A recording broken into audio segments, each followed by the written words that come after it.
Well, I told you we were going to come in to see this big beast of a piano. This is a Steinway and Sons. It's not inexpensive. It's not something you can find at Walmart, right, Corey? No, sir. Yeah, this is the highest end piano that Steinway makes. It's a full 9-foot concert grand. Wow. And this thing probably has a unique history. Is that an understatement? Yeah, I mean, absolutely. This piano is unique in the fact that it was part of Steinway's personal concert fleet for their Southern California concert fleet of 10 of their best instruments that they use just for their artists to play with LA Film, LA Symphony, things like that. Okay. Yeah, this is one of those 10. One of those 10. Holy cow. How did you come into possession of it? Because you own this, you're not... Yes, we do. We own it outright. We're very fortunate in that regard to have this instrument down here. We knew we needed a higher quality instrument than we have over at Amsterdam when we kind of brought this concept to fruition, if you will. And I went hunting for it, and I played over 35 different pianos, ranging from, down here 80 all the way up to hundreds of thousands of dollars, and they just weren't that special. And so Steinway contacted me a couple weeks after we had been to their factory or their showrooms, and they offered to have us come down to this LA selection room for their artists that I'd only heard about. It was kind of like enigmatic, and I didn't know if it was a real place. Right. Talking to some of these Grammy Award-winning piano players, like, you went to the selection room? It's like, yeah, cool. So it's a real thing. It's notorious.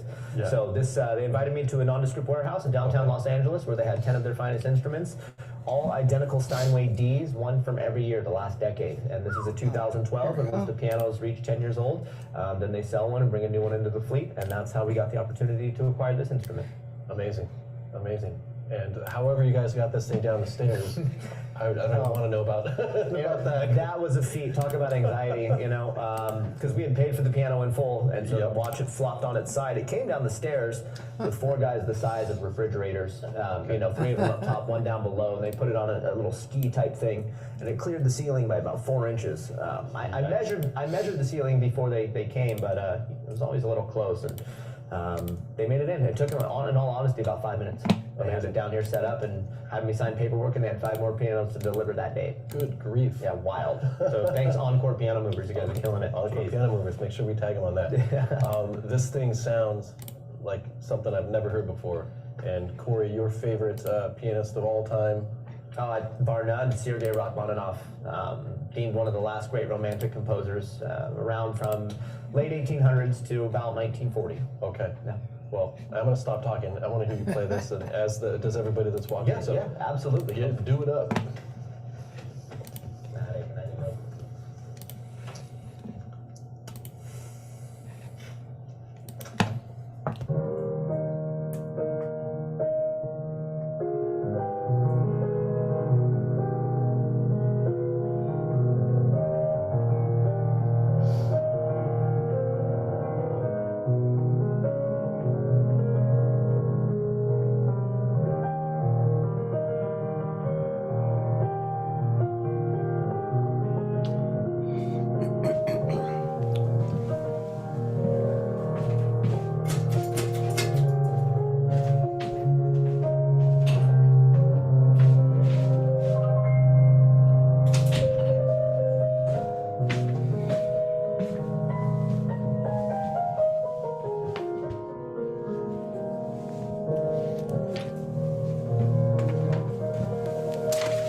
Oh my goodness. I thought he was playing longer. Let's see. Wow. He was playing a little longer. Let's see if we can find more of him playing. Here he is rocking.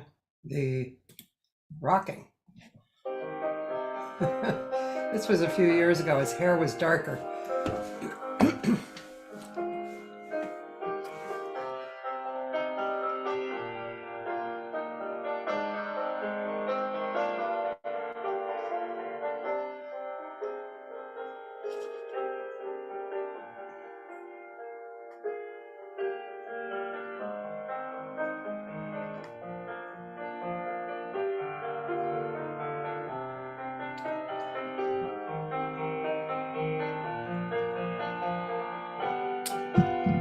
AKA Rex Jefferson. Now I know Corey is like, can't find him here. So Corey has this these two places, the Amsterdam Coffee House and and Libretto in Still Paso here with Robles. There we go. Some playing. Here we are. It plays, it has new action, it's got new strings, it's got new pins, it's got new hammers. So everything is new except for really like the solid core foundation. So it plays like a new piano with a little bit of that old character to it. Awesome. Well, listen, this is completely Greek to me when it comes to music. I can't carry a tune or play an instrument if somebody had a gun in my head, but you can. So why don't you jam for a little bit? Yeah, man, I'd be happy to, of course.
Okay, ladies and gentlemen, hold on for a moment. I am I'm looking for Corey. Let's see if I can get this together. Yeah, this is good music. John Coliani.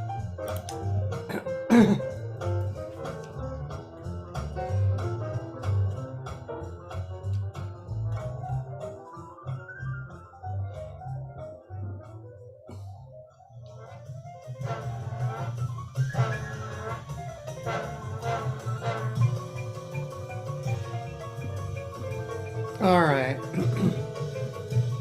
Somehow Corey and I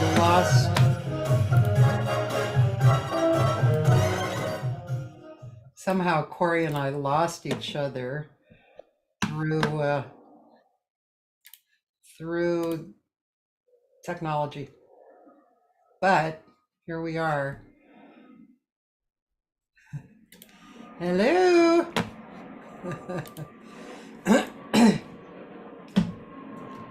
Hello.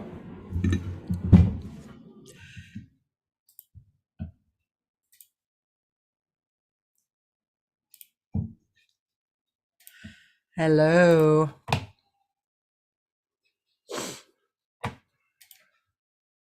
We'll be live in one moment. I mean, we are live, but we'll be talking in one moment. Hello. There we go, Cathy. Hello.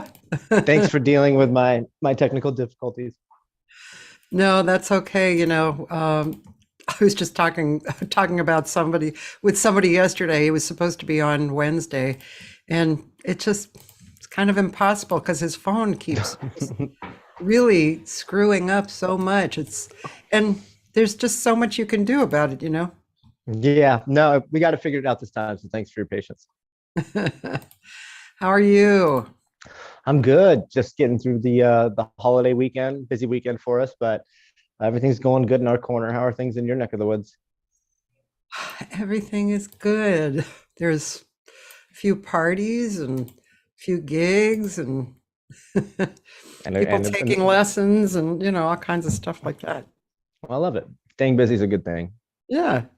So, was the club open this week? Yeah, it was. We had an event on Friday and both Saturday this last week. Pretty crazy. I mean, everyone was in town for the holidays, and the two groups that performed at the club this weekend happened to be from the county area. So it was really, a lot of people had family and friends in town, so it was super busy. Everyone had a great time, and it's nice every now and then when we can. We like to showcase our local musicians as well. There's a couple of gems in our area. Yeah. So for those of you who may not be familiar with Corey, Corey is a classical pianist mostly, correct? Yes, exactly. Yeah. That's how I grew up playing classical. Yeah. And then we'll get into the whys and wherefores, but then he got a coffee house in downtown Paso Robles. Paso Robles. And then yes. And brought a grand piano in there. And then he acquired a place across the street called Libretto, and that's basically a wine cellar, and beautiful piano and stage there. And I was lucky enough to play there with Larry Kuntz and Josh Nelson. Beautiful night. And but anyway, that's who Corey is. And so we're going to find out about him. And also, Corey, we'll just talk about anything we want. We don't have to just, you know, list your biography, you know. Cool. Yeah, I'm sure you'll find all those stories hidden in there somewhere. Yeah, I'm looking forward to our conversation today. Well, okay, so you are from there, right? You did grow up there. Yeah, born and raised here, first generation. My family moved up from LA, Long Beach area, in the 80s. And I was the first generation born here, and was here for almost 20 years, and then left for a better part of a decade, thinking there was somewhere better, and ended up right back here about full time about 4 or 5 years ago, and it's been a wild road since then. What did you do in the interim? What did you do when you went? I mean, there's so many parts of the story. I mostly was in Los Angeles for most of that time, Southern California. I bounced back and forth across the Atlantic, chasing a girl around the world for a little bit. So that was fun, and got that out of my system and realized I wanted to work in music in my early 20s. And so I went to what is now Full Sail. It was called the LA Recording School when I was down there in West Hollywood, and studied audio engineering and audio production and arranging. So was mostly going to school, tried to work, and there's so many different avenues I could go down with what I did with my time. But mostly I was trying to get a job writing, arranging, producing music, and recording other people, since I had this newly found skill of being at least a semi decent engineer, and being able to write and record my own stuff with my classical background really helped out when I was trying to get work producing, and knowing the arrangement and chorusing side of things really helped in that regard. So I was just getting little gigs here and there, and started off, doing as many scoring a couple shorts for free just to get my name out there.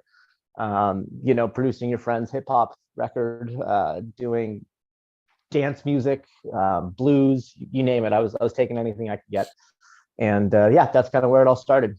Yeah. It's interesting to look back, isn't it? It's like, Oh man, it's wild. It's wild. yeah, I went to a little dinner party with, I don't know, like 10 women the other night to, because there was a woman who had come in from out of town, a mutual friend, and just looking around the table and thinking about over all the years, and all the observing everybody and being involved with everybody. It's just, it seems, it's definitely another lifetime. I mean, you're really It feels, active. I know. Yeah. Yeah, I mean, we were given this really unique opportunity when COVID hit. Yeah. Yeah. We were living, when I say we, my partner Caitlin and I, and we were living in Paso full time at the time, and the coffee shop underneath our loft actually left and went out of business as soon as the lockdown hit, and our landlord gave us the opportunity to take that over, and none of us had any experience in coffee. Had a little experience in hospitality, had some experience in the chemistry side of winemaking, just being in the area. It's kind of by osmosis it happens, but Yeah. there's been so many different chapters, and it's cool to take a step back and look at what has really kind of blossomed in the last year or two, with the music scene here in our beloved little city of Paso Robles. Growing up here, this is the exact type of thing I left Paso to find, was Yeah. this kind of music and this kind of culture, and it's really cool to have it viable here in our hometown. Yeah, that's amazing. It's such a it's such a personal success story. Um, Yeah, absolutely. It yeah, takes a village, they say. yeah, yeah. And how did you end up supporting jazz so much?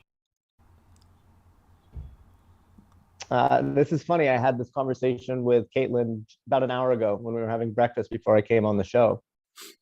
And my reply to her was, she asked me, how did I find jazz? And I said, honestly, jazz found me. That was the best way I could explain it, is growing up playing classical. I listened to some jazz, but I didn't know the different styles and subgenres and subcultures and time stamps on certain periods of jazz. And when we opened up downstairs, the coffee shop, and we put that big Steinway B in the corner, we had people coming through playing classical music. We had people playing singer-songwriter, indie, some jazz, a little bit of blues. We tried everything. We ran the gauntlet. And it really seemed to resonate well with our community, at least the most was jazz. And so I really appreciated the musicianship, and it was kind of this new chapter for me musically as a musician to endeavor, let alone as a host. And so I have a big spot in my heart for the first person to kind of come in and walk into our coffee shop and see a Steinway and say, hey, can I come play? Was this gentleman by the name of Jeff Babco. And Jeff happened to walk into our coffee shop 2 months into lockdown and saw a Steinway in the corner, and we started talking, and before you know it, he offered to come up and play, and that's kind of how the whole thing got started. And was just trying to have a high quality environment for any style of musician to come and be creative. Yeah. And then I mean, you have, well, you actually have 3 or 4 Steinways. Is it two upstairs in your So house? Yes. So there's two in the room I'm sitting in. One, the original Steinway O that we purchased 10 years ago when I started to get back into writing and composing. I wanted a piano. And then we acquired a K, a Model K, which is a studio upright. And we had that in our LA home. We had a home in Los Angeles for about 4 or 5 years.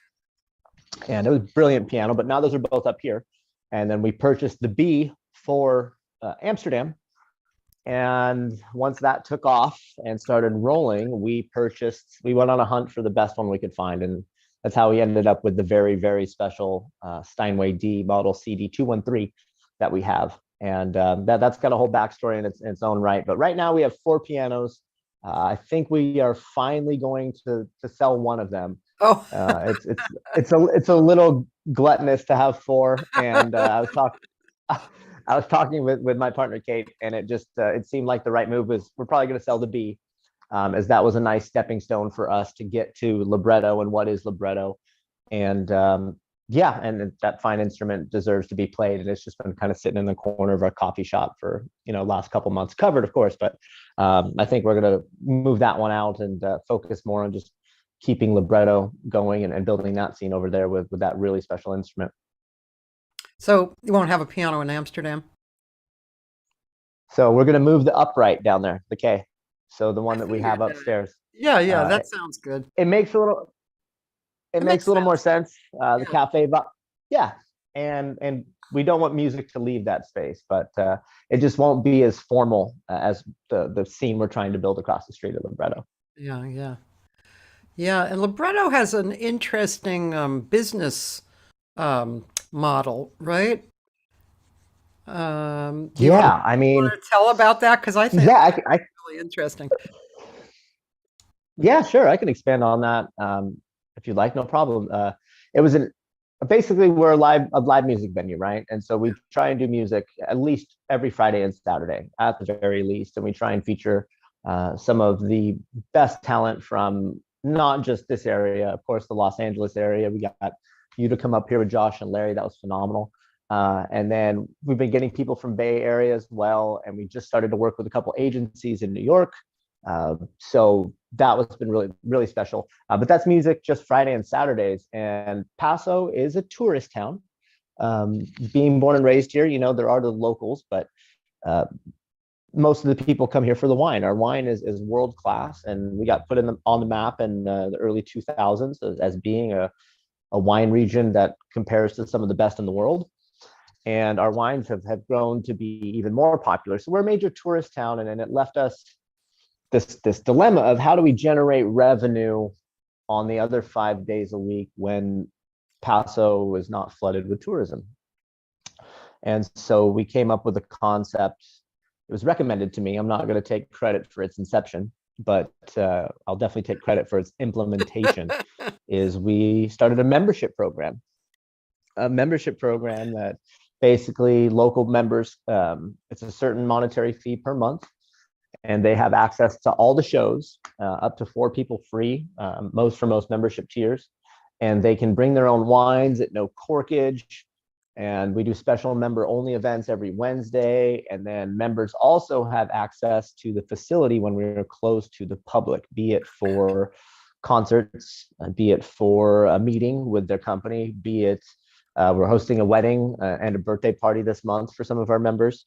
So, I mean, that's one thing, but also our goal with the membership is trying to build a community and building camaraderie between some of the pillars of this community. And most of our membership, our goal was 40, and we're lucky enough, we're at 35 right now. And I'd say 70% of our membership is local wineries and winemakers who want to kind of share this culture with their following. And so at this point, we do have 4 or 5 memberships left, but 100% of our members are just enthusiastic about having this type of culture in this community, because there's been an obvious void here for a long time, and we're happy to fill it. That's so cool. It's really history making, really. It's great. You're doing it. Yeah, we feel fortunate to have this opportunity. There's history about the Libretto building itself, being the old opera house of Paso Robles from 1919. And when we looked at the space, we knew it had a vibe to it, and we went to the Paso Historical Society and tried to look up a little bit more about what that building was. And we got photos and found a bunch of photos that are over a century old of that building, and it doesn't look like the way it does now. But some of the infrastructure and the old foundation and fireplaces and limestone walls are still there. In 1919, that was erected as the Paso Robles Opera House. So it's kind of cool to have that location 100 years ago as kind of the epicenter of culture in this community, as it was just kind of starting to come off the ground. And you fast forward 100 years later, and here we are presented with the same opportunity to revive the exact location, actually the basement of the old opera house. What was the old opera house is now a wonderful restaurant called Fish Gaucho, but we're located in the basement of that suite, and this definitely has a vibe to it. And we wanted to maintain that legacy of art and culture in the downtown community. And so the name Libretto was conceived as a tip of the cap to the old opera house. Very nice. That's cool. I didn't know that part. Yeah, Wow. very, very cool part of that. Yeah, and then I mean, first of all, I'm from Boston, so I'm a little more aware of history on that side of the country. But there was a poster on your wall in the room behind you with you and no, is it you or the pianist who you were honoring, or there's a festival every year. Is that correct? Yeah, so it's actually kind of a combination of everything you just mentioned. It it's the Paderewski Festival, and so the Paderewski Festival is a tip of the cap honoring Ignacy Jan Paderewski. And Paderewski was he's a very famous person. If you're not familiar with Paderewski, he was a world famous concert pianist in the late 1800s, early 1900s. Statesman from Poland who got into politics and actually signed the Treaty of Versailles declaring Polish independence. It's kind of like a cultural hero for that country. And he was a Steinway artist. He played touring the world, loved Chopin, loved Beethoven, and also was a composer. And he traveled the world between, I think, 1908 and 1940-ish when he died. And Paderewski liked to buy property everywhere he went. He owned a lot of property in Switzerland, a little bit on the East Coast, but he bought a 2,000-acre ranch here in Paso Robles. And it was called Rancho San Ignacio. And this is in 1914 is when he acquired this property. And the property is still there today. It is now split up into 3 different parcels, 2 wineries and 1 vineyard. It's Epic Vineyard or Epic Winery, Calcareous Winery, and the Glenrose Vineyard make up the old Paderewski estate. And it's about 5 miles west of where I'm sitting. And I can talk to you a little bit more about that really special vineyard later. We actually make wine from grapes from that vineyard, just as an homage to the composer himself. But every year in Paso Robles, we put on a festival honoring Ignacy Jan Paderewski. I believe it started in 1993. And it's helped put on by USC Thornton, helps kind of bring talent to this community. And it's a 4-day event of piano youth competition. There's a gala performance. There's usually a string quartet or quintet from Poland. That's I think this year it was the Krakow Quartet, 4 phenomenal string players. Wow. And the poster you saw, I am in one of those because in 2017, I was given the great honor to open that festival as a solo pianist. So that was really special, showcasing all original music, and that was in 2017. All And original then you fast forward classical. to 2022. Sorry, I there's a little bit of a Like, so, but was it all whoa. original Yeah, classical? no, you're okay. So it was like modern contemporary classical. I was, at this point in my life, I was writing jingles for movie trailers. And so I was writing a lot of things. And the concert it was a conversational concert where they wanted to feature 6 or 7 original piano works of mine that were 5 to 8 minutes long. And I explained where the inspiration came from, mostly classical. And I did play 2 classical pieces. 4 were original. I played 2 classicals. I played a Rachmaninoff and a Debussy piece, and then 4 originals. But it was really cool to just kind of explain where my inspiration came from, what movie was this used for, you know, what kind of style did the producer want when you wrote this, and where's the feeling, and kind of having some dialogue with the audience that evening. So that was really special. It was kind of like a contemporary classical original pieces, and then we had to throw in 2 really special classical pieces as well, and that was in 2017. But as I was saying, you fast forward to 2022, we were able to host 2 events for the Paderewski Festival at Libretto this year. We hosted the piano youth competition, which, oh my word, those kids are amazing. Children between the ages of 8 and 14, playing from memory 3 classical pieces. And yeah, they got to play our lovely piano. And we also had a celebratory brunch where Marek Zabrowski, who is the director of Polish studies at USC Thornton, came and played for us. And there was a master class on Paderewski. It was really special. But growing up playing classical, I learned of Paderewski's legend, and then the more we kind of dug into it and found out that he not only had roots here, he had a massive influence in this community. He's definitely an idol of mine. Wow, that's so cool. There are a few people on listening, but one is Katina DeLuna, and she sends her love.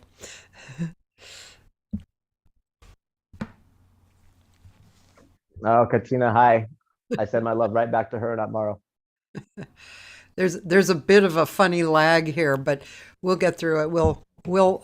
It's like we say something, and we'll then make we it work. wait for a few seconds. It's like we're overseas, you know? Yeah. So, let's see. Now, I played a little bit of you playing. Excuse me.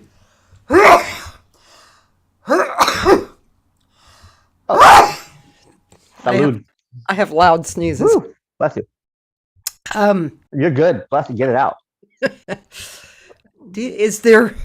Are there some things that we could take a listen to of yours, either on YouTube or Spotify or? Yeah, I mean it's a great question. There was, I'll put it that way. There was. So most of my work between 2014 and 2018, I wrote just for the production houses, these trailer houses. I wrote for catalogs and publishers. And so once one of those was, even though I had 65, 70 pieces published in those 4 years, I think only 4 or 5 of them made it full scale to a fully produced and edited project.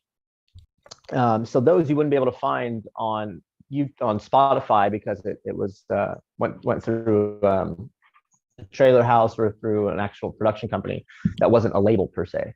So things that I got a big chance to work on, I did some stuff, whether it was with Disney or Sony, Amazon, Fox, the last big one, and actually my biggest project I did in 2018 was with Red Bull.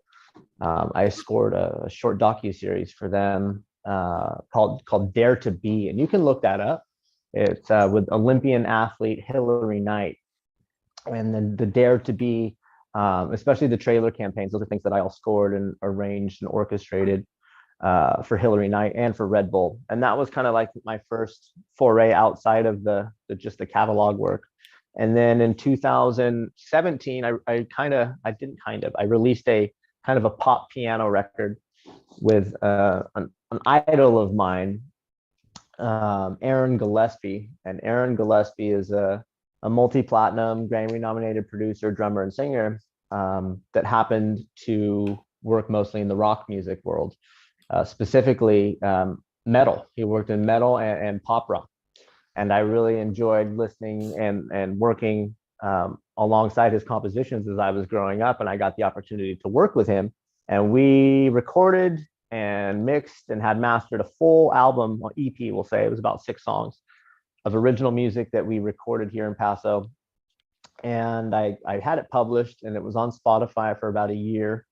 And I don't know. I just, after a while, I felt like I could do it better. I don't know if that makes sense as a musician, where it's like, oh, is that really the best version of myself that I have out there, that I have published? You know, I used to have some things on my website, but it just, I always got so self-conscious about these compositions as soon as they became public, or as soon as they went to the public eye, that if I had, with this album specifically in 2017, I pulled it off just because it was great and people downloaded it and bought it and loved it. But about a year into my first year of it being published, I thought it could be done better, and I was finding little engineering flaws in it and production flaws in it. So I pulled all that stuff offline actually, and I was working for a trailer house all the way up until COVID. I worked for a one called Post Haste Music for a gentleman named Steve Sellers. I did that for about 3 years, and then I moved to another production trailer company called Advention with a gentleman named Tim Stitham. And Tim gave me kind of my first shot at the really big projects, and I worked alongside a team of really talented composers, and mostly catalog work for him as well. And there's a few of them where you get revisions from the production company or from, you know, the producer, and then you never hear about them, and a year later they go, or a year later they go in the trash, or they never see the light of day. So to answer your question, there's not a whole lot.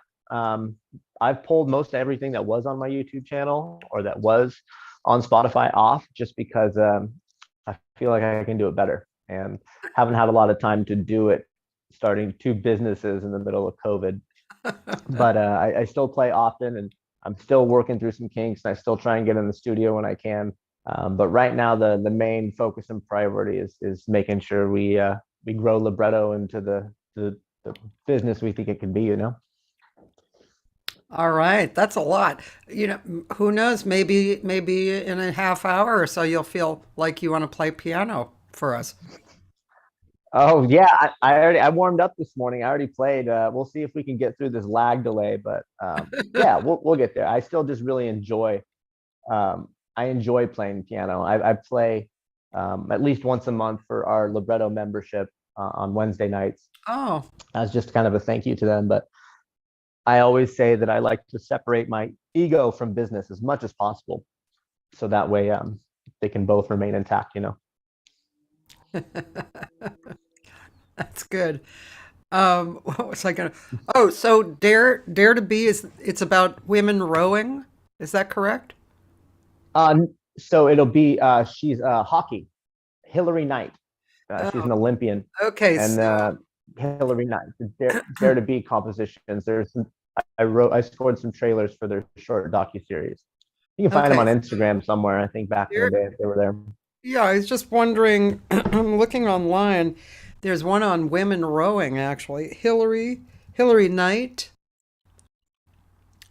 Yeah, maybe she's a hockey player, but that's the one that Hillary's who the docu-series was about. And it might just be her rowing and Oh, training.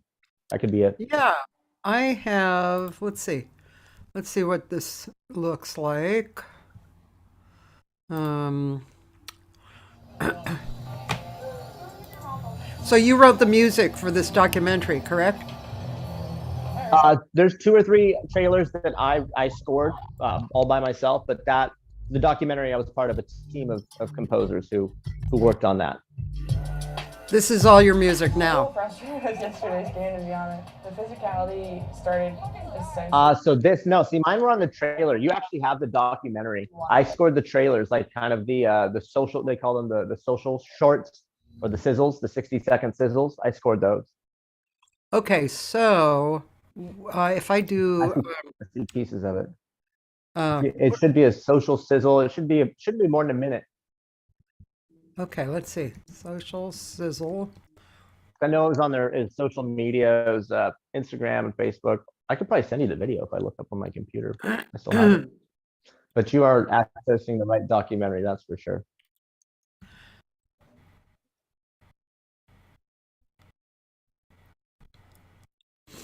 Yeah, I think they keep showing. Oh, this looks like a sizzle. It's 33 seconds. This might be it. Hi, I'm Hillary Knight, and I play ice hockey. my personal mantra is dare to be, and I leave it open-ended because wherever I am at in the day or in life, you know, I need to insert that buzzword for me. And so, you know, if it's going out for big shit, like dare to be strong, dare to be bold. But, you know, I leave it open-ended because sometimes it's calm or, you know, whatever word that you need at that specific time. But I think dare is such a powerful word, and it really challenges me as a person. That's it. That was the Corey, Oh, right? I got, yeah, I'll send you the longer versions of some stuff if you wanted to use those. But it was nothing more than, yeah, little jingles. There's little stuff like that. That Yeah. was the extent of my prowess when it came to production. Yeah. Being a classical pianist, I'd send them something like super intricate and super elongated, and they'd say, you know, that was really great, but why don't you take that like first 10 seconds and let's work with that. It's a very simplified way of expressing some tone and some ideas. Yeah. Yep. That is so true. Well, okay. So, um, how did COVID affect itself in Paso? How did it you know, it's been such a mixed, it's so mixed, you know, it's a blessing and a curse. And but how did it affect Paso?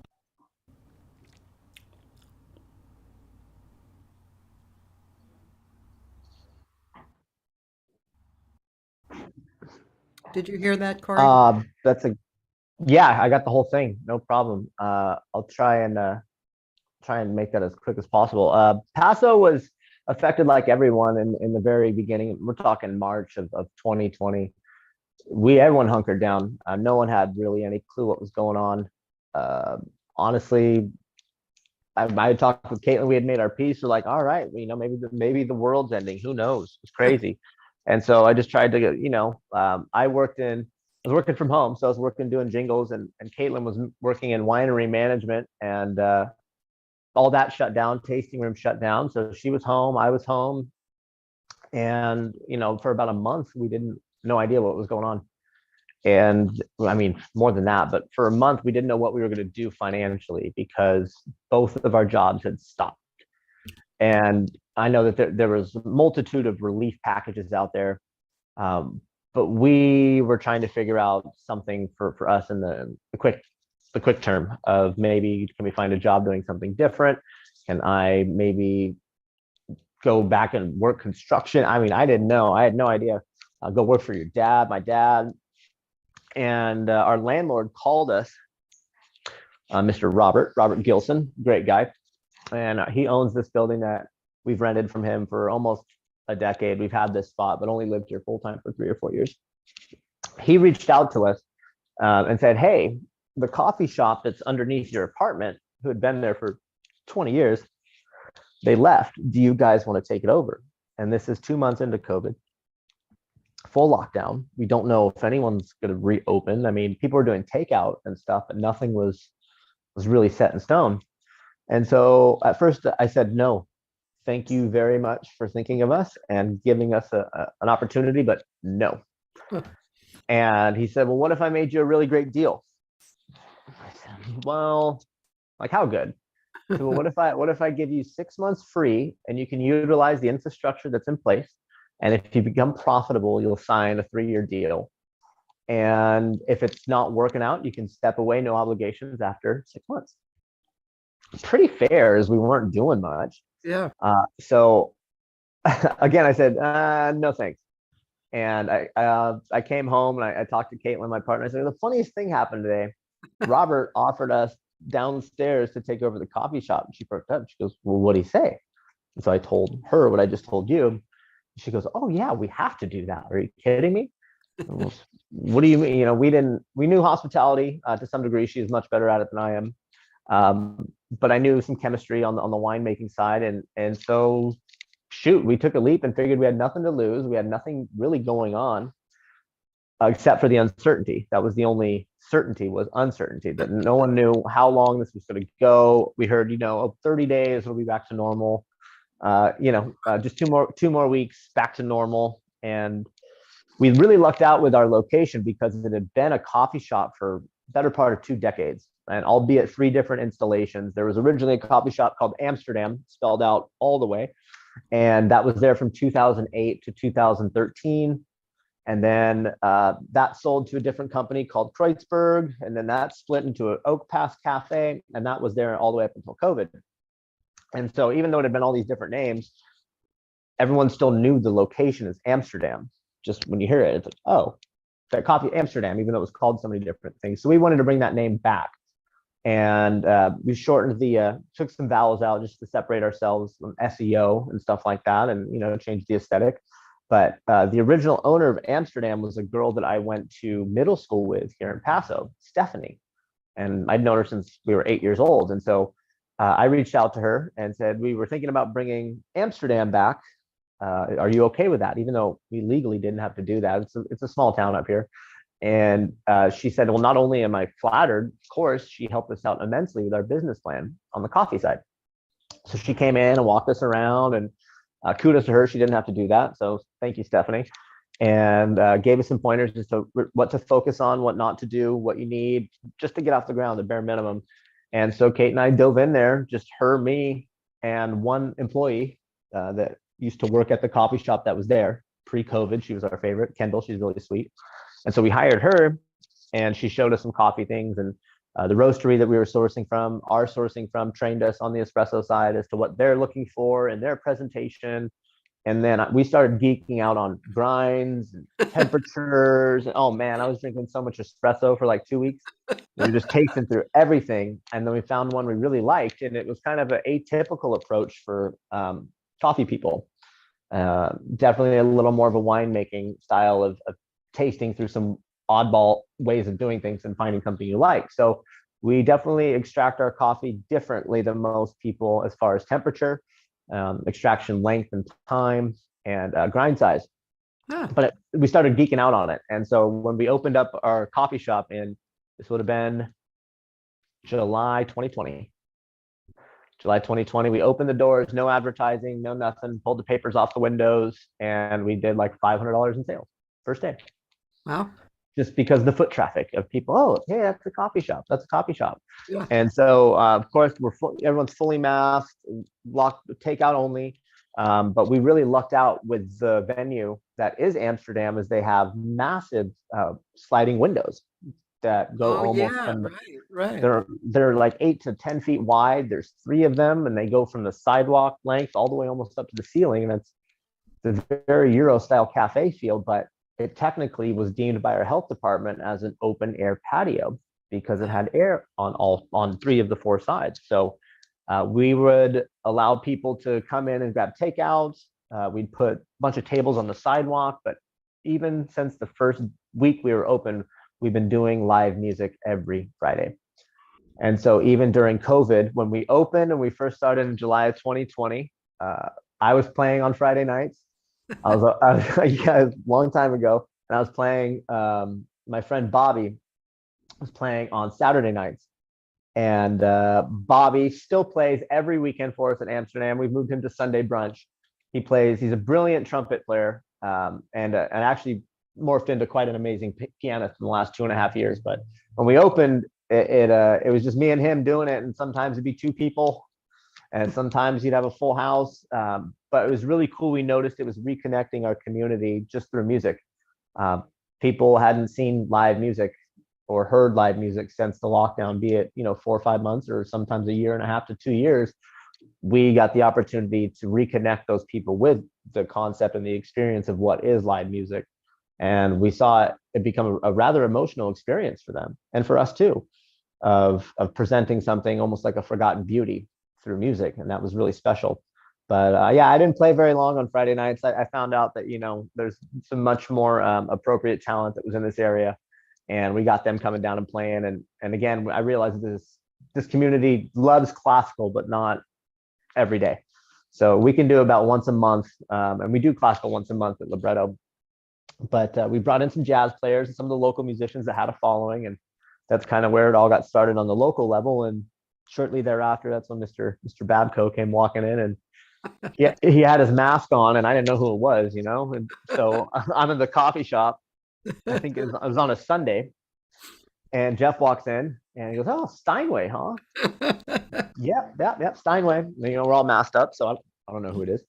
And he goes, "Yeah, I have a Steinway." I'm like, "Oh, cool. Yeah, right on." He goes, "I play piano, actually." I go, "Oh, yeah, cool. Yeah, everyone plays piano." And he goes, "So, I come up to this area often. Would you be interested in having me play?" And I go, "Yeah, just leave me your name." "Yeah, thank you. That's really sweet. Just leave me your name." And then he wrote it down with his name and his number. And I go, "Oh, how do I know that name? How do I know that name?" And as soon as he walked out the door, I was on my phone, all right, how do I know Jeff Babco? And then I went, "Oh, shit." That's when I know that name. From his work, he's been with Jimmy Kimmel doing the production and arrangements for Jimmy Kimmel Live, I believe, for almost 2 decades. And Yeah. for touring with Sheryl Crow and Toto. And he's a brilliant producer and pianist and composer. And I was like, I didn't want to call him immediately and seem like I was fanboying out. So I waited, I think, 24 hours before I very nonchalantly called him back and hinted at the idea of us being interested in him playing. And that's when we bought the B, the Steinway B, is once I knew Babco was coming to play. Because we had this really old Steinway O behind me, which is a brilliant musician. It's just not an instrument. It's not a commercial instrument. It's not meant to be played 12, 13, 15 hours a week. It's just old and tired. It's beautiful, but it's old. Yeah. So we had some fortune the first 2 months of us being open, that we put a down payment on a Steinway B. And we went and looked around all high and low. And I ended up buying one from a gentleman named Tony Hahm, H-A-H-M, and he's in the Van Nuys area. And he's a Steinway, just brilliant refurbisher. And the funny, ironic thing about this is that's where Jeff Babco bought his Steinway, was from Tony Hahm. So it seemed rather serendipitous. We put a down payment on a piano that we never thought we'd be able to afford and moved it up to the coffee shop. And I can say this with 100% certainty, it was because Jeff Babco was coming to play. And I wanted to make sure that he had the best infrastructure experience possible. And I knew it wouldn't be bad to have a nice piano in the corner. I mean, selfishly so. I was excited to own this thing. But Jeff came in and fully packed the coffee shop. I think you can fit 45 people. He did 2 sold out sets. And I think he first time played a solo piano show and the second time played with David Pilch. And both of them were just insane, high energy. And Jeff enjoyed his experience so much that he went home. And I believe one of the first people I met was Mitchell Foreman. And then it was Josh Nelson, which are the 2 that Jeff had sent me emails. "Hey, Corey, meet Mitchell Foreman with Mitch on CC. Hey, Corey, meet Josh Nelson with Josh on CC." And that was the first kind of drop in the pond for this massive ripple effect that's gotten us to where we are today. And I can look back on that as the single moment of kind of where it all kind of started. And that's actually how I met you, was through Josh. And so originally that was just from Jeff coming up and enjoying his experience so much that he went home. And I feel like we kind of were cheating a little bit. And I knew we had this opportunity because no one else was doing music. Yeah. No one, nowhere. We lost the Blue Whale, which was a major hit. Yeah. I know that everyone else was struggling to even stay open, maybe still are. And it was a challenge, but I knew that we had a leg up because no one else was doing music. Even if we had to put everyone on the sidewalk, no one else was doing it. And so that's how we kind of gained a lot of the initial attention, was just because we had a really, really awesome Steinway B in this really unique and intimate environment that was strangely permitted to keep going through COVID. And so that was a major leg up and a major opportunity that we recognized pretty early on, and wanted to make sure we pushed as far and hard as we could until things got back to normal and opened up. And now that they have, I won't say they're back to normal, but things have normalized and started to kind of go back. It's a lot harder to book musicians today than it was in July of 2020, for sure. But that's a good thing. I'm glad everyone's back out and getting back to work and hopefully getting paid what they deserve. We just had a unique opportunity to start off by being one of the only places doing live music and high quality live music through COVID. And so that's where it all started. Yeah. Well, I love hearing all this. It's great. It's right up my alley. I mean, I've started a lot of venues and closed a lot of venues, as they say. But yeah, I really, you know, just a positive attitude and creative attitude. Like, hey, I wonder if we could do this. Yeah, I bet we could do this. And then creating the situation. And, I remember when I was, let's see, must have been, how old was I? Um, I was in my early 20s. I had moved here from Boston, and there was uh, there was a gig. This is probably before your time, but it was called the $2 Bills in Hollywood, Yep. and and so I got every Tuesday night, and I had it for 3 years, and I learned really quickly. Like some musicians, you call up and they're like, "Are you kidding?" No, because it paid $5 and a meal to Oh, each. wow. Okay. And then, but did that stop me? No, No, no, of course not. no, because I wanted to do it, and I knew that it was, it kept calling me. So I ended up doing it for 3 years. So obviously, there were musicians who wanted to create music. And I'm not putting down musicians who want money. You know, No. I'm not putting it down. And I don't particularly agree with the point of view, I need $100 or I'm not coming out of the house. I don't agree with that point of view, but if that's where you're at, it's your Yeah, life.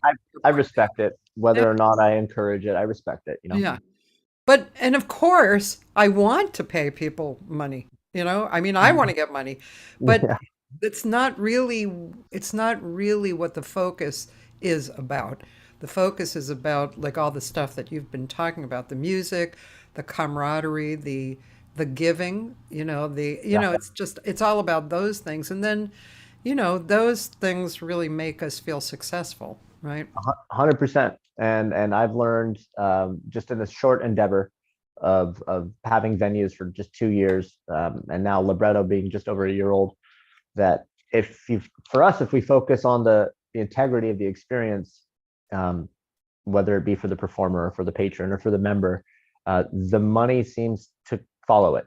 Yeah. And with us being so overly concerned about the money, we want to make sure that we're taking care of our people, but also keeping our doors open and our lights on. So for us, we just work as hard as we can to make sure that is the integrity of the experience is maintained. And when we opened Libretto, our budget was a little better than $5 in a meal, but I mean, not too much. I mean, I think when we started Amsterdam, it was $100 a musician, and then it went to 150, and then we did Libretto, went to 200, and then it went to 250, and then we've been able to make some pretty substantial offers when agencies have contacted us, and we have to raise our ticket prices accordingly. But then, I'm like, ooh, shoot, $50 for a ticket in Paso. I don't know how this is going to go.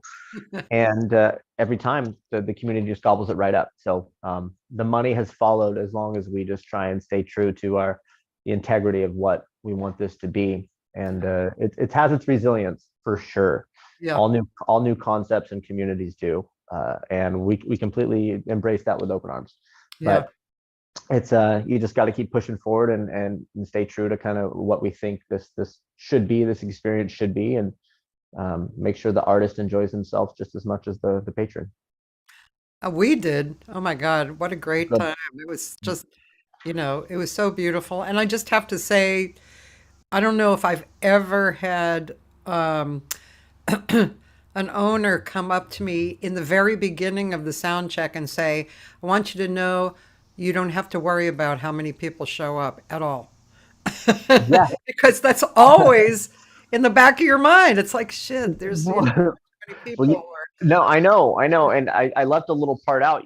Before leading up to Paderewski Festival, I had been playing a lot of piano, and I had been asked to play some home concerts, and I played for some wineries and some private events. But including Paderewski Festival, between 2016 and 2018, I probably played 85 plus concerts as a solo pianist, with audiences ranging from 2 to 400. And I always have that in the back of my mind too. It's like, oh shoot, only 2 people showed up. Yeah. And I've had to play a show for 2 people. I've had to play a show for 2 people with one of whom had Tourette's. I swear to you, like, but you get through that, and you realize that you can have a quality experience even in small numbers. And I don't want that aesthetic of course everyone loves to play to a full room. The energy is insane, especially when everyone's engaged. Yeah. But I don't want the integrity of the experience to be lost just because the room might not be 100% full. Yeah. Because you can still have a high quality experience. And we've been fortunate to have these opportunities, where our Amsterdam coffee shop is just on rails, and that place is just crushing it. It's killing it. We're very fortunate with the staff we have and the support we have. And we realized when we opened Libretto that it probably wasn't going to be the biggest money making endeavor for the first couple of years. And we knew that. And so every little bit we've made, we've just tried to reinvest in our infrastructure, whether it be music stands or guitar amps or drum kits, like just every little bit we can. We're just trying to put it back into it and keep going and make sure that, our backline's increasing and the integrity of the experience isn't compromised. That's the big thing for us. And you're not the first person to tell me that. Having an owner come up and say, hey, don't worry if there's 2 people, if there's 200 people, because I don't want you guys to worry. We're honored to have professional musicians come to this town and showcase their creativity and showcase their art. And for us, that's so much more special than us having a conniption fit because we didn't sell out or the room might not be as full as we thought it could be. Yeah. This is such a new concept in this community that I don't want that ever to discourage the performers. And I try and make a stipulation every time in the beginning, like, we're just glad you're here. Let us know if we can get you anything, but don't take it personally if maybe one set's more sold out than the other, or one set has 50 and the next set has 10, or both sets have 20. It's just take it as an experience, and just there's a lot of gratitude from our end and our staff. Yeah. Well, so that made a big impression on me. And Otmaro, who is the biggest love in the world, he said, Corey is one of a kind. Truly, we need 10, 100, 1,000 like him. Not easy. Those 2 venues have become my all-time favorite places to express myself musically. In such a short time, he's done so much for so many musicians. Long live Corey of Medici. I mean, thank you. I mean, just that alone, I mean, I'm blushing. Otmaro, I mean, that type of accolade from someone who is as established and works as hard as he does. Thank you, Otmaro. I always say we're nothing without our performers. We're nothing without you guys. So thank you for the kind feedback. And that's what makes all the long nights and early mornings and maybe not so lovely Yelp reviews worth it, is because we're taking our artists are number one, our membership and our artists, that's it. Those are number one. It's priority, and everything else falls into line after that for us. So thank you, Otmaro, for the kind words. It's nice to know that the hard work is going noticed. So appreciate that. Otmaro. Would you like to play? I think we're in such a good moment right now with streaming. I don't want to mess it up, but I'll be happy to play for you before we put a period on this experience, for sure. Yeah. And yeah, I know the streaming all of a sudden settled in. Yeah, click right in. I'm scared to touch it. When you do, we'll make sure your original sound is on. Sure. Let's see what I want to know. You have such a wide, varied appreciation of different genres. Who are some of your all-time favorites that you were inspired by along the way? And it doesn't have to be in one style, right? Sure. Well, yeah, no, it's a good question. I think I can go through different styles and different points in my life where there were different types of inspiration from different people. And in the very beginning, when I was playing piano, as you saw in my bio, at the insistence of my mother, I took lessons for 6 years between the ages of 6 and 12, and I despised them. I did not like playing piano. And in retrospect, I think I enjoyed the instrument. It's just because I was being told to do it is the reason I didn't like it, if that makes sense. So I might have lost you on sound. Can you still hear me? Yes, I can hear you. Perfect. So like at that point, I didn't really have a ton of influences. I just knew I'd listened to my grandfather's Tchaikovsky records. He had actually reel to reels, and a piano concerto #1, the big horns coming in. I mean, it was an experience. But then coming through middle school, high school, and into college, I didn't listen to a lot of music outside of what was contemporarily, pop music, rock music, classic rock music. I didn't really branch out, whether I was, working or going to school. Is really once I kind of got back into audio engineering that I really started to really gravitate towards classical, back into classical, because I grew up playing Chopin, Debussy, and all the romantic classical period specifically. And I just had such a reconnection with that music. I think Caitlin and I went to go see Lang Lang perform Tchaikovsky at the Hollywood Bowl, and we were living down there, and that was a very special experience. Also saw Yu Jia Wang perform Rachmaninoff second down there, and Rachmaninoff for me to this day is my single favorite classical composer. And I've watched a lot of documentaries on the guy, and he went through so much pain and strife in his life that you can hear it in his music. And I found out early on when I was playing piano, doing private concerts, home concerts, that whether it's singing or whether it's playing an instrument, that you have the power to affect the people in the room around you emotionally and spiritually, whether it's for the better or for worse, or maybe just give them some introspection. Music's so powerful. And I remember I was just playing a piece that I'd been working on, but I was going through some things in my life personally that were self-inflicted, but were rather emotionally taxing. And I played this piano piece, and I looked up, and the 8 people that were in the room were crying. Oh. And it's, you can feel it when you're playing from a point of your heart and you're playing from a passionate corner. You have the power to change people around you for the better. And I realized the power of that. And as far as inspirations, I mean, Rachmaninoff got me back into appreciating classical music in my early 20s. I looked up to composers like, of course, John Williams, but John Debney was doing a lot of stuff when I was kind of trying to come up through the trailer world. Brian Tyler, still doing a lot of stuff. Those were guys I looked up to in the trailer world when I was doing that. Yeah.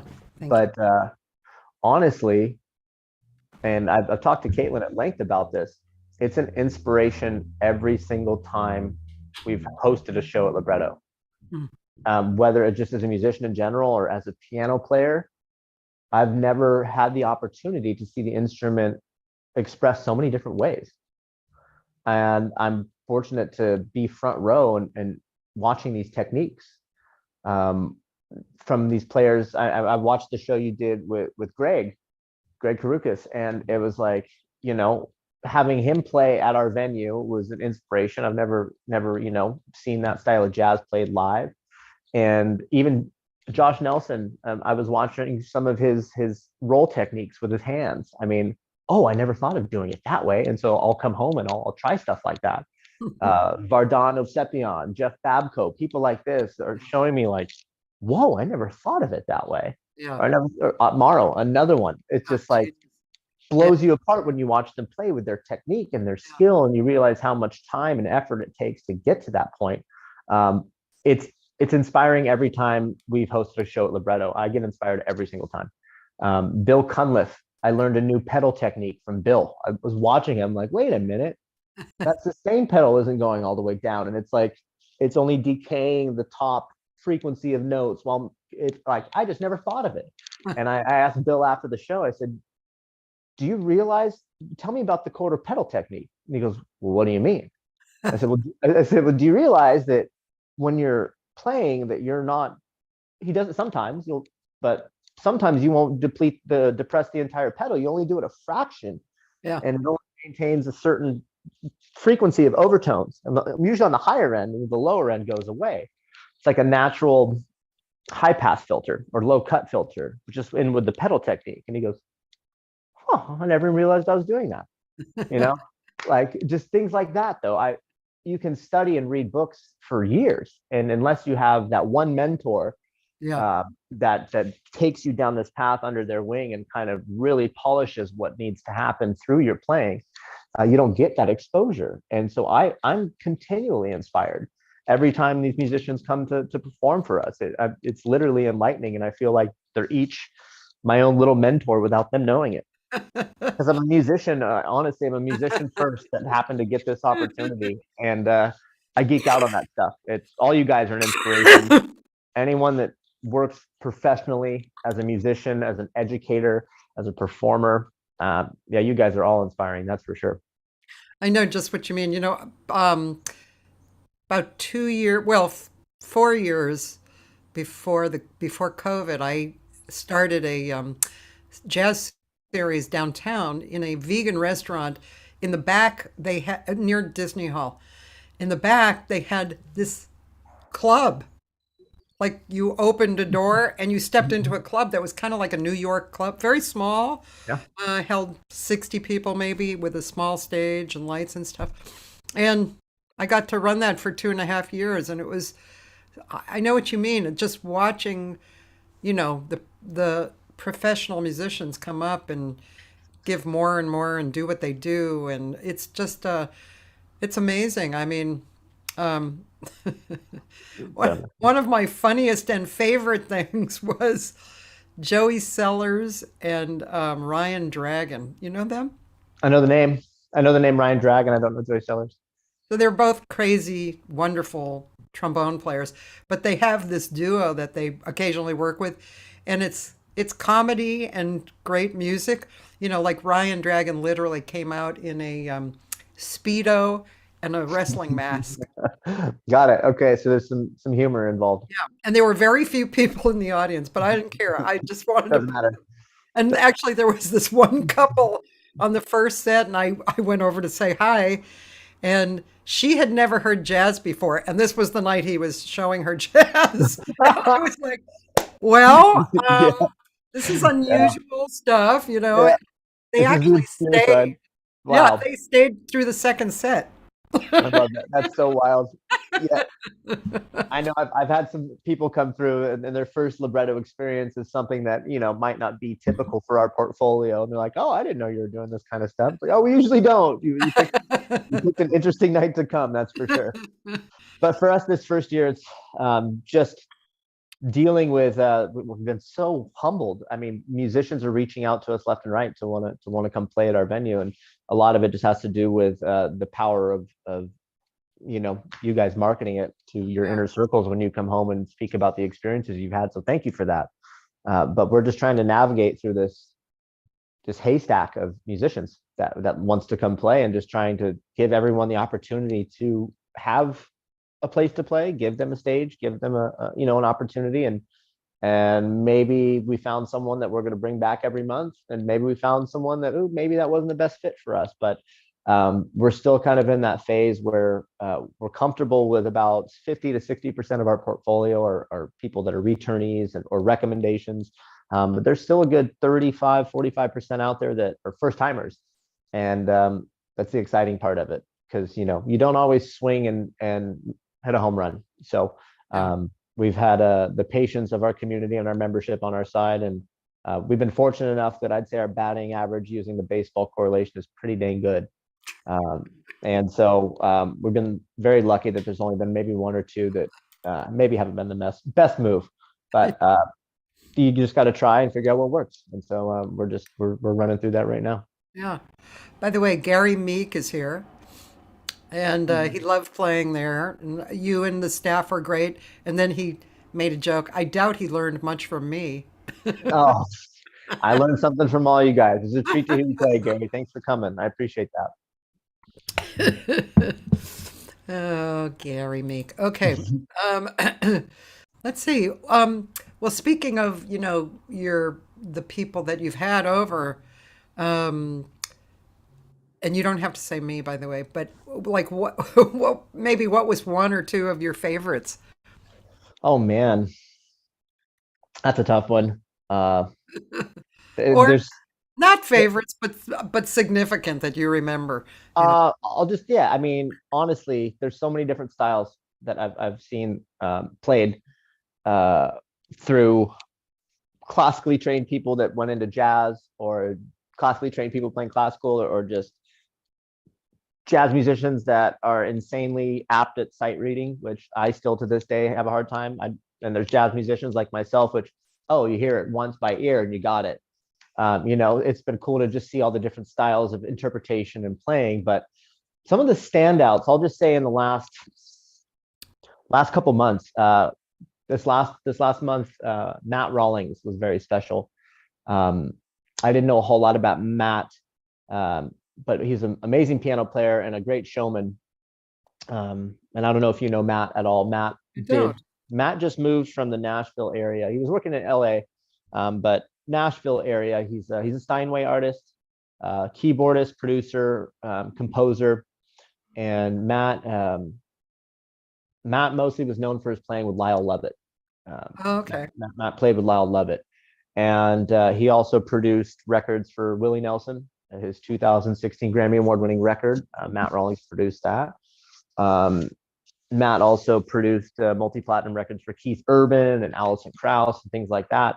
But it was cool for him to come play, because even though he has this insane resume, as do most of these artists, including yourself coming up to play, he had never been a band leader playing jazz, and he always wanted to play a jazz show. So he had been, it's Rollings, Matt Rawlings. And he played with David Pilch and Beth Goodfellow, and they just recorded a album for Matt in LA. But this was the first time in his multi-decade career that he had not only been a band leader, but it was jazz. And he said he grew up playing jazz and then took a massive right turn when he got asked to play for Lyle Lovett. He's just kind of been a producer and arranger and consultant, but he never really got to lead his own band. So it was really special to host him at Libretto, being a Steinway artist, and to have the room really engaged with what he was doing was really neat. And I know it was special for him. That was fun. I just have to interrupt because I'm a huge fan of Dave Pilch. No, same.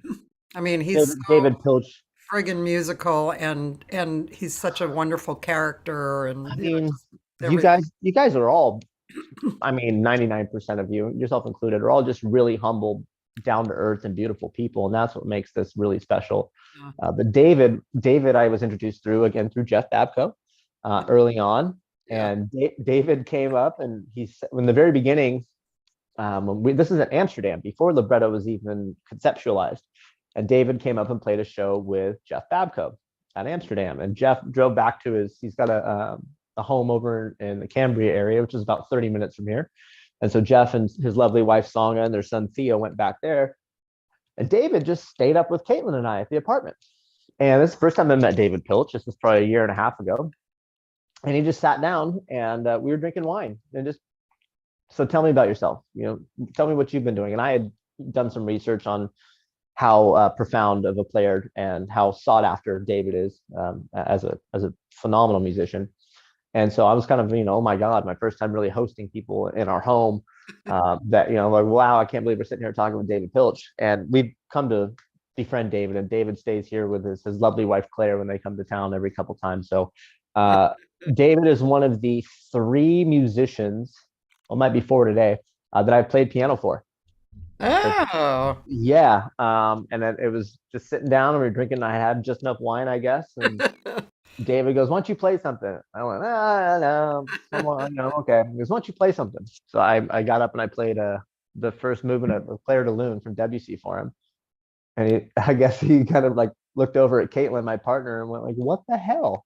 Why did I even know? Like, no one told me, But again, I'd never want my own ego to get in the way of I think what our opportunity is here, and how far we can push it. And I think, to be honest with you, we're just getting started.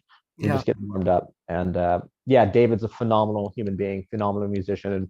And he was just up here, for Matt Rawlings 2 weeks ago. That was the show. Anytime Josh comes up, Josh seems to bring the heat. Brought you up.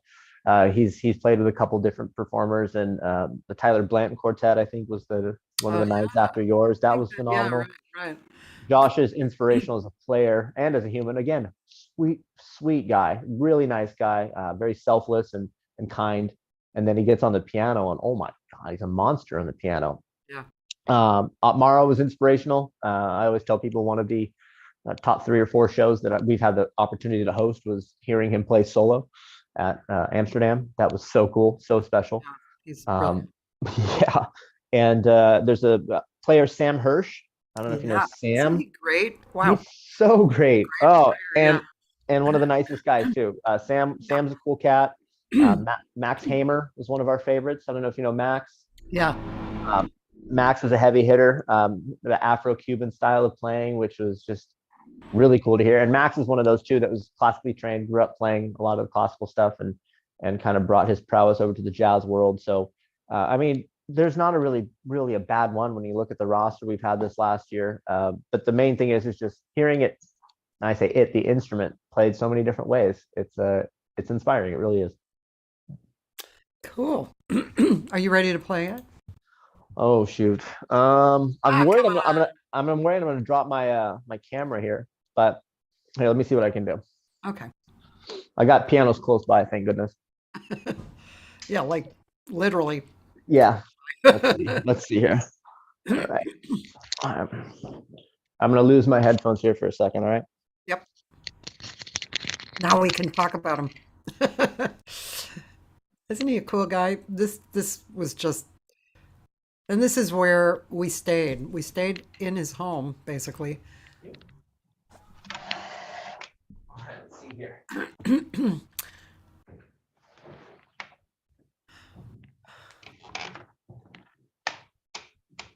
I'm wondering if you can hear. Can you hear from my microphone? You can hear? Cool.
Lovely.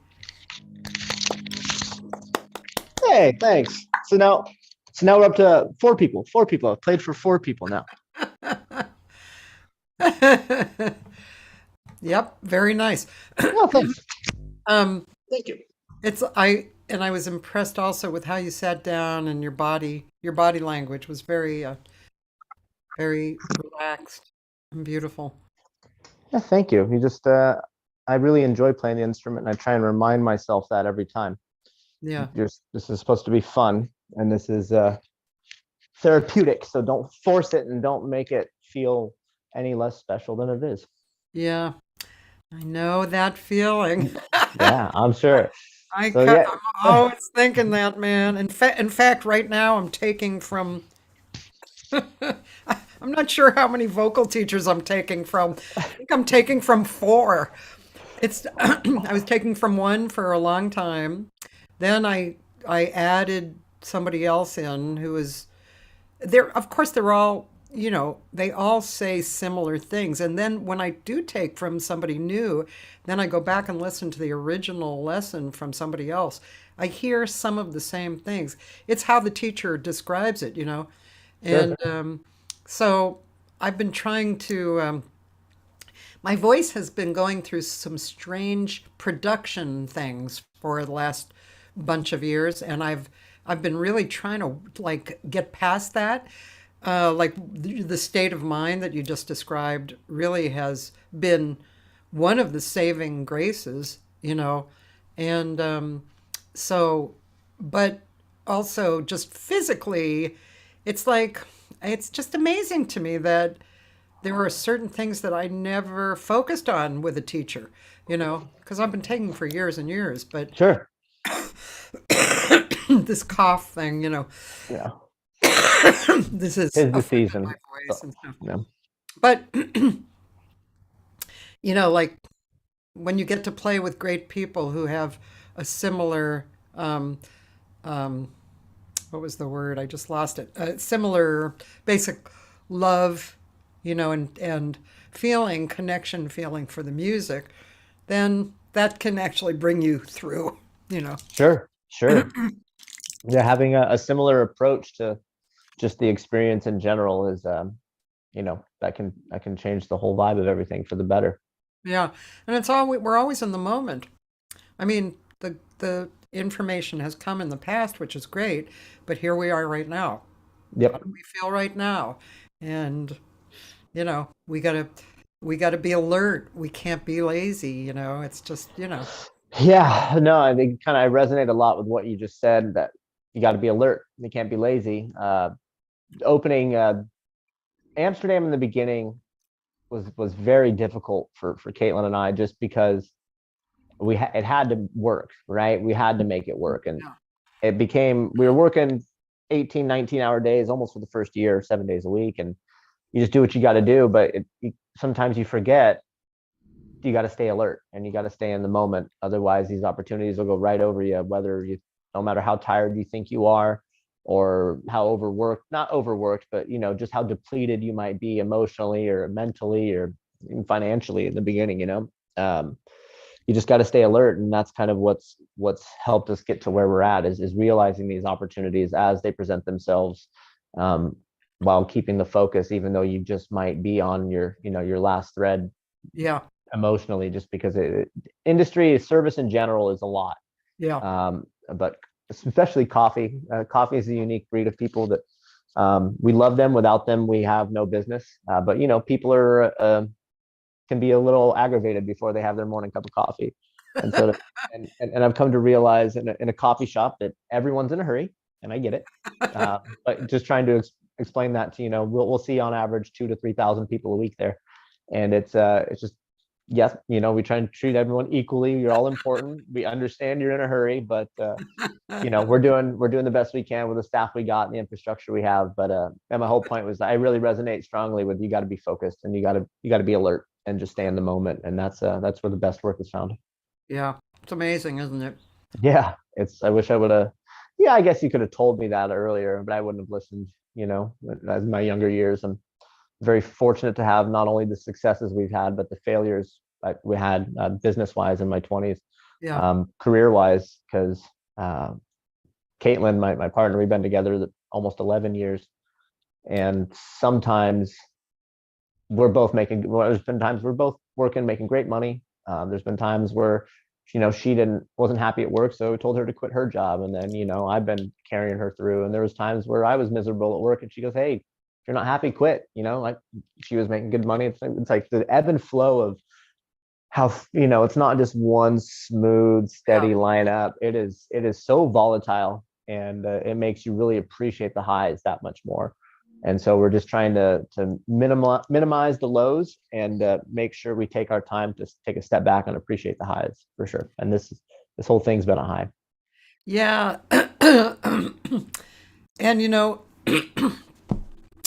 I really try and tell people about this, and I wanted to tell you regarding this, but improvisation, the ability, and this is not just a jazz thing; it's just improvisation. Every day you're improvising. You don't get it sometimes. You wake up, it's raining. You didn't think it was going to rain, so you have to change. But I don't think I told you this. I wrote this little book. I put it together during the pandemic. Okay. It's called The Act of Becoming, but it I was, know, I didn't know about it. yeah, it was gathered information over 15 years. And a lot of it was from teaching and observing that the lessons that I was giving were totally applicable to the person's life and to singing Sure, jazz sure. and to voice technique. Just those three things, which I know about. So I kind of gathered everything and I put it into this book just to show people this is just what I know. You know stuff yourself, and you can apply the same lesson to each area. So, you know, and I've always thought I am so lucky to have music to teach me lessons, you know? Sure. Oh, completely. I resonate with that sentiment 100%. Um, I feel like, because I may have touched on it a little bit, but I raced motocross of all things. After I quit piano, I got into motocross, and my father used to race professionally in the 70s and 80s, and so I kind of was around it by osmosis, and I kind of took a liking to it, and I became quite good. But uh, I enjoyed the rush it gave me, and I enjoyed the competition. I'm very competitive by nature, and I'm a firm believer that if you work your butt off, you got a better chance than the person next to you. And so I really enjoyed that aspect of it, of the direct relationship with hard work meeting reward, of, you know, of competing on a community on level, then a state level, and then a national level, of everyone out there who's working their butts off to try and be the best. And you get to go one-on-one with 40 people at once. I saw a lot of success in my teen years, but I also saw a lot of injuries, of course, that happens with them.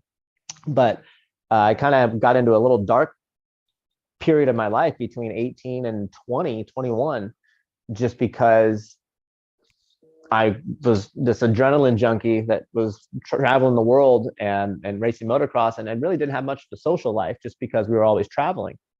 That once I thought, oh, I just want to have friends. I'm in high school. I want to go out. I want to go to parties. You know, that's what all my friends are doing. And it just, you're trying to chase that feeling of not just acceptance, but reward, you know, of working towards a goal and achieving it. And I kind of lost that for a while. And music gave that back to me. That's when I picked the instrument back up in my early 20s, being around a bunch of pianos, working in audio engineering. That's when I started to play again, and really started to hear my inner dialogue again, and kind of my inner story came out, and my path became way more clear through Yeah. music. And I didn't know how or why, but I just knew I had to keep music in my life, whether it was engineering or production or composition, or even just playing piano at night in my underwear with a glass of scotch for my dog, which is one of the highlights of my life in my 30s. For sure. But music is I say music kind of saved me, and kind of brought me back to seeing the beauty in all things. And that's why I feel the music is so sacred. And we've been given this unique opportunity to host some of the world's best musicians that do this and have done this day in, day out for decades, and just turning other people on to that. There's another level of connectivity through music. There's obviously the curb appeal and the auditory. You know, of course, everyone loves rhythm, everyone loves melody and sound. It's literally in our DNA. Yeah. But the experience of sharing, you know, energy with not only performers but other audience members, we work really hard to curate that atmosphere, because there's a really special experience that happens within those parameters, and music is a very special place and a very special thing to be able to share with people. Yeah. By the way, another great piano player has joined us, Jeremy Siskind.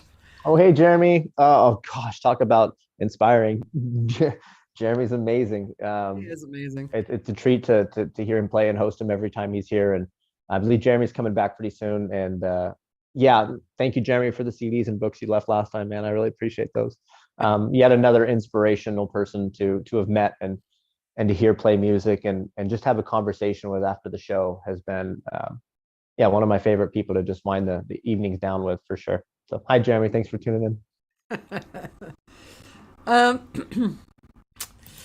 Well, let's see. I usually just kind of fly by the seat of my pants, but I do have questions sometimes that I just look at, and I'm curious if you literally had mentors. No, no. They were There's a kind of your own personal mentors just by appreciation, right? Yeah, of course. I mean, I never had one specific. I bounced a lot of my business ideas off my father for sure, and he's been a very successful businessman for the last 40 years, and he's given me some massive pointers when it came to, working out profit and losses and data sheets and cost of good reports and kind of just getting all the numbers together. He's been a massive help. Yeah. We've been very fortunate that there's one of our members at Libretto that his name is Ike, and Ike is a brilliant man. And I used to work at a restaurant here in town called Artisan. They're not here anymore, unfortunately, but they were kind of one of the first upper cuisine area restaurants. They were James Beard nominated chef. They were in Sunset Magazine, which was huge at the time. And this is early 2000s, 2003, 2004. And I was a busser at this restaurant. And this is 20 years ago. And Ike would come in, and he was always like, it was crazy when Ike would come in. Such a big personality. He always had 10 to 15, 20 people around him. And sometimes his bill would get, anywhere from $10,000 to $60,000 a night. And I was like, wow, I wonder what the heck he does. He's just this bigger, larger than life personality. And once we opened Amsterdam, he became one of our patrons. And I went, hey, do you remember I was a busser at, Artisan 20 years? Oh my God, Corey, yes. Oh, how can I forget? I remember. Yes, yes, yes. And so he started coming in to Amsterdam just to get his coffee. And he doesn't live here full time, but he has a home here and a vineyard here. Lives also in Los Angeles and has a home in Florida and a home in Quebec. Very sweet man, but he kind of befriended us, took Caitlin and us under his wing, and was just so enthusiastic for what we were trying to do during COVID. He was like, whatever you guys are doing, you have my support. You're inspiring. And so Ike was our very first member at Libretto, number one. The very, very first person picked out the first locker. His locker literally says 01 Ike. And he, just paid for the year up front. Just said, whatever, if you guys ever need anything, you're two of the hardest working people I know, and I won't see this fail.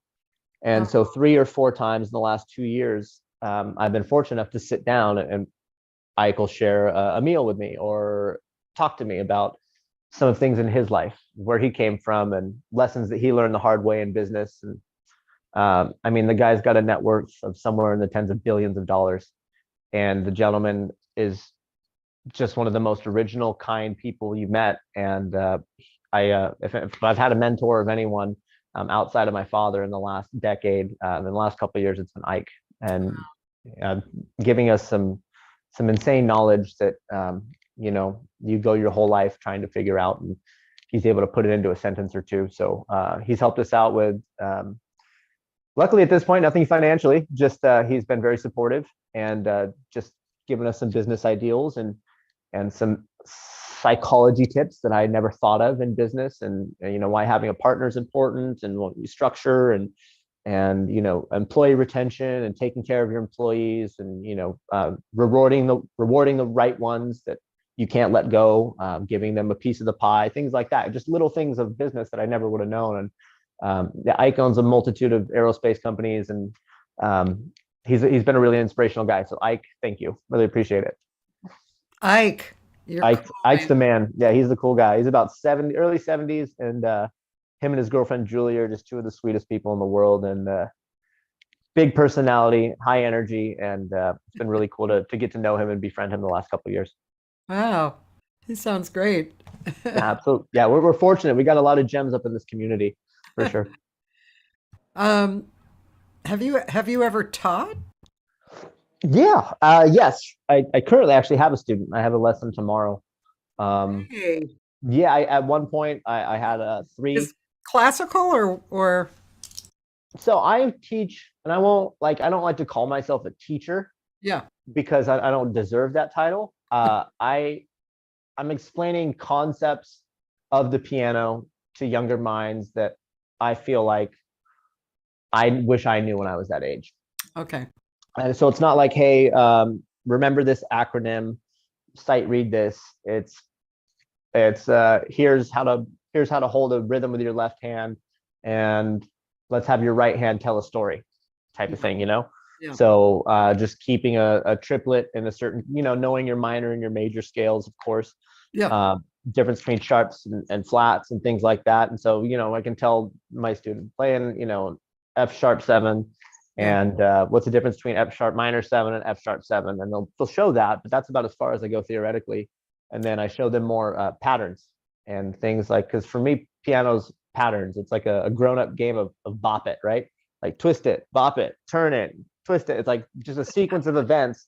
How black, white, black, black, black, white, black, white, black, black. You know, it's like it's code for me, and that's how I interpret it when I'm playing. I look at it as a pattern of relationships of black keys to white keys, and the sounds that they're going to make. So yeah, I do have one student, but she's I've had her for about a year. Her name is Opal, and she's 13, and she's just learning concepts. She can play. She likes to look up, you know, YouTube videos, and she'll play songs that she really likes. And for me, it's just about teaching the concept of things I learned of just, hey, your right hand's going to tell the story. So your left hand's going to set the tone, and your right hand is going to be your voice. So let's try it all in C major first. It's all white keys. You can't hit something wrong. So just keep this going with your left and tell a story with your right, and we'll keep it to the metronome, you know, keep the background going. And so cool. Now that we got that done, let's try this in maybe a G sharp or something, you know. Let's get some black and white keys in there and just learning that scale. So it's fun. It's cool to see the young minds kind of latch on to things that might be a little atypical of an approach, but yeah, she's been great. I've had for about a year, and I, like I said, I'm not quite a teacher. I'm just showing things, that concepts that I wish I knew a little earlier in my piano playing. And it's not a fit for every person, you know, as you know, everyone has a different style of learning, but she kind of latched onto it, and it's cool. So I'm just trying to share Sounds as much as good, I know. actually. It sounds very, I mean, I play a little piano. Yeah. So I play enough to accompany myself a little bit, you know, like Mhm. I'm not, my standards, you know, are not me. Yeah, They're got it. somebody else, you know. Yeah. But I can, you know, I certainly use the piano for a lot, and I can actually I can transpose really well, which is kind of Nice. weird. Yeah, Um, that's not the easiest thing to do. no, and but last year I got a real what do you say, like a mirror held up when I took Jeremy's class online, the Fullerton. Yep. I and actually there were a few other jazz friends of mine who took it too, like a drummer and a bass player and another singer, amongst his other students. And what I realized big time was that my chordal playing was mostly in my right hand, and wow, the left hand was really wow. I mean, I always knew if I wanted to really seriously play piano, I'd have to practice hours every day, and because I do what I do, and whatever you want to say, you know, about my mind, I have a lot of different pies, you know, that Yeah. I'm cooking, and I knew that I wasn't going to put in hours and hours, but I tried. I went through almost the whole semester. And Jeremy's man, he's a fast and good teacher. Like he knows what to give you, what his Yep. students, and you know, he has a little whip. It's Yeah. about, Yeah. and yeah, and uh it was humbling. That's what it was. It was humbling. Sure. And I mean, I still would like to do it, but I played flute before when I went to Berkeley. I Okay. I think I actually, read that. yeah. And so I could play, but just about the time I started getting like good at the flute, I decided that I should sing instead of playing flute. I don't know. I mean, I had already always sung, but I thought I should concentrate more on singing, which I don't know. Now I'm like, why would I have to even decide one or the other? But at the time, that's what I did. And so during the pandemic, I took from Laurie Bell. Do you know Laurie Bell? Name's not familiar. He's a wonderful flutist from San Diego. Okay. And yeah, so I took a class. It was great, and I didn't practice. And I still had my embouchure, and I Yeah, still yeah. remembered fingering, and wouldn't have taken a lot, but I was just, and right now, actually, my flute is out, and I've been picking it up, like every Yeah, other. sometimes you just got to leave it out there to stare at you, just to tempt you in, you know? No, I have a friend up here, Dawn Lambeth. She's a local piano player, singer, great. She took Jeremy's class and was speaking its praises as well. Yeah, it's something I'd be interested in doing. Just we don't have a whole lot of free time these days, I'm noticing. But yeah, no, Jeremy's a phenomenal player, and we've been fortunate to have him up here as much as we have. Uh, yeah, this whole last year has just been a blur. But I think we're already booking into September of next year. It's I think we're booked solid through June. So Wow, it's that's it's cool, man.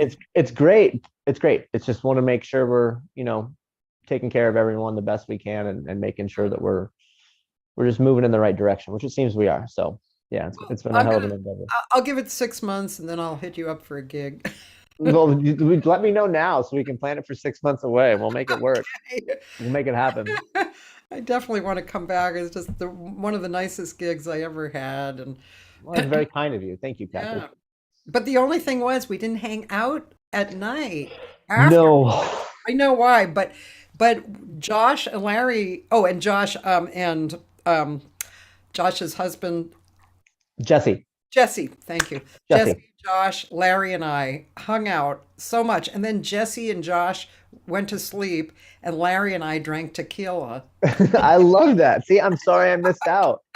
It That's was half the great. fun, you know? I mean, getting to host you guys and put on these shows has been a phenomenal endeavor, but I enjoy just getting to know you after the show and hanging out, and Yeah. that's been the most fun, is different levels of people's personalities, so it's like peeling the onion back, I think Josh has been up here 4 or 5 times, and I'm still learning more and more about him, and I like him more and more. It's been pretty cool. So yeah, I really enjoy that aspect of it, and just remembering that even though you guys work your butts off as musicians, we're still just regular people at the end of the day that want to just wind down and have a good time. I know, man. Doing this show, I'm almost at 500. You're number 491. Dang, congratulations. That's huge. Thank you. I'm trying to decide what I can do. Well, I booked somebody for 500. So 501, I thought, well, let me do something special, but everything that I think of doing, it's going to take a lot of effort. So I was like, We'll get there. Yeah, baby steps.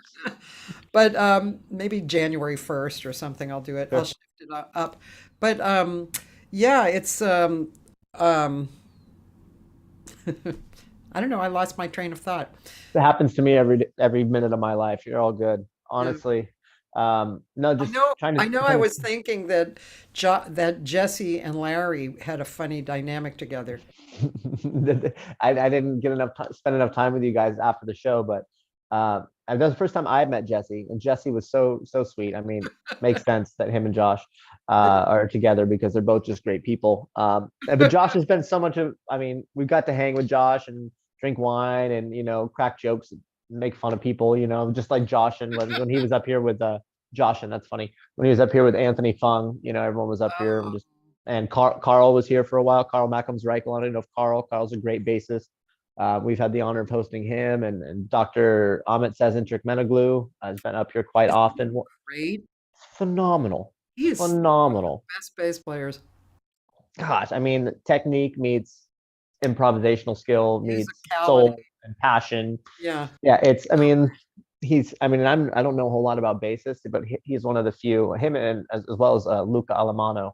Oh, yeah. It's just like mesmerizing when they play. I didn't know the bass could speak so much. That's really cool. Yeah, I know. I agree with you. I wonder if has Anthony Wilson graced your stage? I'm trying to think. I know we've had. I don't think so. I'm trying to think he's on the roster. We've had Isaac Wilson and Anthony Fung, so that's where my brain went for a minute. Like, all right, Anthony Wilson. He, I'd have to look. I I just don't. want to. I mean, if he, of course you would book him anyway. But he's just one of the greatest guitar players on the planet, and the one of the nicest people. Just has a heart of gold and a great perspective, and plus his style, he encompasses a lot of different styles. He a few years back he started songwriting, and what was coming out was kind of like down home bluesy stuff, like Okay. really authentic. And singing, he started singing and he got better and better, and the songs were great. And um he grew up also like listening to Motown, kind of, that whole era. Sure. And your video went off. Oh, I pressed the button. Sorry. It's I'll okay. get you back on here. And then jazz, he inherited that from his dad, um, There we go. Gerald Wilson. And anyway, the guy is so friggin' tasteful. I mean, I'm a big guitar fan too, uh, and but he's a really Yeah. wonderful. Well, if he hasn't been here, we got to make sure we make a move and try and get him up here because, yeah, I mean, even though we have this magnificent piano, we're not just a piano venue. We've had violinists and cellists and guitarists and yeah, anyone, saxophone players, flugel, sax, trombone, trumpet. It's been really cool to hear so many different band leaders. Again, just being creative, and Yeah, that's kind of the whole goal is to yeah. enjoy the creativity and the vibe of what we're putting Somebody on. you would really love is Bevan Manson too. Bevan Manson is he has his feet are firmly planted in classical and jazz. He's a pianist and a composer, and he's been doing it for years and years, and really cool guy. And Okay, yeah, love that. he's a very entertaining performer because he's quirky, and he does everything so extremely well. Yeah. Yeah, I mean, please send them my way. Let me know how I can get a help. These guys are all top notch, and we've uh we've been just working really hard to make sure we're diversifying our portfolio. Not just staying. Well, obviously, we're going to revisit the heavy hitters and the fun ones, but making sure we're constantly growing and giving everyone an opportunity on the stage. That's the goal. That's part of the business plan. Yeah. Hey, we're almost over. It's almost been 2 hours. That's crazy. Feels like 20 minutes. Isn't that weird? Yeah, I was wondering, like, what the heck am I going to talk about? 2 hours with Cathy. Jeez. I think the first half an hour is just getting over the delay. So thanks for that. That was interesting.